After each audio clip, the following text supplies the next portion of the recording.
Jesus made use of a very strong image and truth describing those around him, those who were contesting him, by telling them they have this hardness of heart.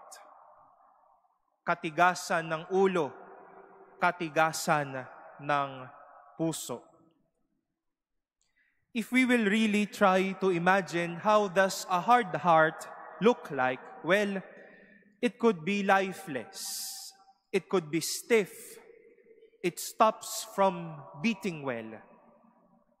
But more than having no life, having no use, having nothing to be for, we do believe as well that the heart remembers. And whenever a heart is hard, the heart fails to remember.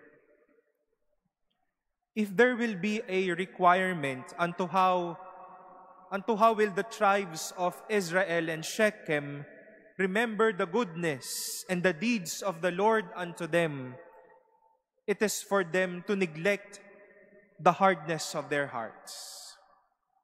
Kasi kung matigas ang ulo at matigas pa din ang puso, baka hindi na matutong umalala ang mga ito. At baka mas kumalimot pa ang mga bagay na ito. On the one hand, it is because of the hardness of heart of people that made Moses at least tweak these laws, particularly about marriage.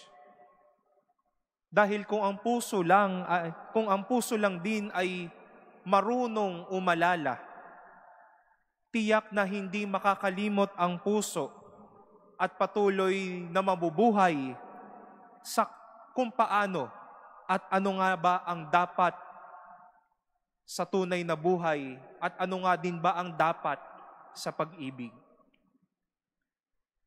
My dear friends, Jesus was a victim of people and even friends with hard hearts.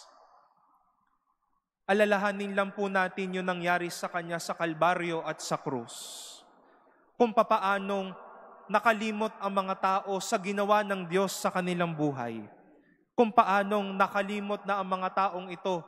Kung papaanong sila rin ay nakinabang sa kagustuhan at plano ng Diyos sa tao.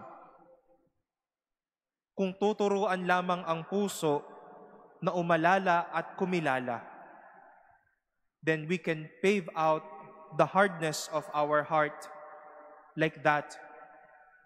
We can pave out the hardness of heart to a heart that is like of Jesus. Sabi nga po natin, pusong bato patungo sa isang pusong makadiyos at puso na para sa Diyos. It's a reality that our hearts would turn hard after our earthly existence. But let us not turn our hearts hard while living today. Dadating ang punto natitigas ang ating mga puso sa huling hantungan natin dahil patay na tayo, dahil wala na tayong pakiramdam. Pero habang nabubuhay, huwag patayin ang puso. Sikaping buhayin ang puso. We will be able to remember how good God is because of our living hearts. We will be able to accordingly live what is right, what is good, and what is godly, because we have a living heart. Live with a lively heart and not with a hard heart. We might lose the point, and all exciting graces come nearing us if hardness of heart will be us. Rather than living with a hard heart, choose to live with a lively heart, to see goodness and live in the goodness of God.